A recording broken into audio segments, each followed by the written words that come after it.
Nous sommes à Conakry pour la 16e édition des 72 heures du livre et aujourd'hui c'est la journée mondiale du livre. Laissez-moi vous amener à la découverte de certains auteurs et certaines activités qui s'y trouvent. Let's go!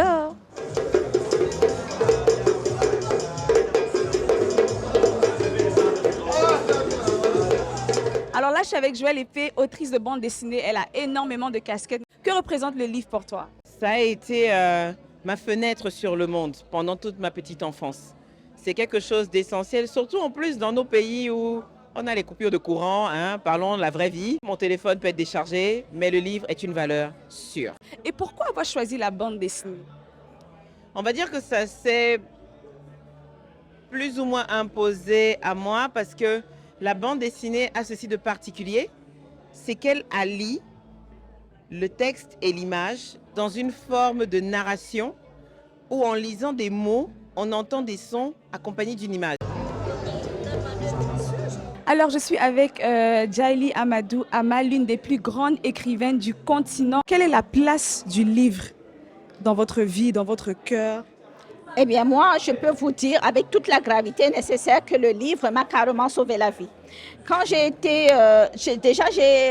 appris à lire très très vite et je suis née dans une ville où il n'y avait pas de bibliothèque, pas de librairie, donc il n'y avait pas de culture de livre et je suis tombée sur le livre totalement par hasard. Et figurez-vous, en escaladant le mur de l'église catholique, pour la petite musulmane que je suis, eh bien, à partir du moment où j'ai commencé à lire, je me suis ouverte sur un monde qui pouvait être différent de celui auquel on m'est destiné. Je suis avec M. Sansi Kaba, l'initiateur même des 72 heures du livre. Bonsoir. Bonsoir. Pourquoi est-ce que vous avez décidé de faire cet événement pendant qu'on célèbre la journée mondiale du livre? Ben écoutez, quand je faisais mes études, j'ai découvert que le 23 avril, c'était la journée mondiale du livre. Mais la Guinée ne fêtait pas. Nous étions trop en retard. Donc je me suis dit, on va non seulement célébrer le 23 avril, mais on ne va pas se limiter au 23 avril. Nous allons proroger le 23 avril. Donc la journée mondiale dans les autres pays, c'est une journée, mais chez nous, c'est 3 jours. Et 3 fois 24, ça fait 72 heures.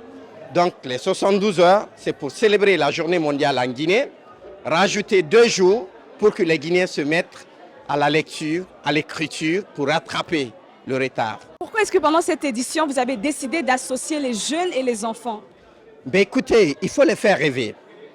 La thématique, c'est littérature et les sports. Le sport est devenu une industrie. La culture l'est aussi, une industrie. Les enfants peuvent réussir, mais ils doivent aller à l'école, ils doivent se former. Et à travers l'éducation, le symbole fondamental, c'est le livre.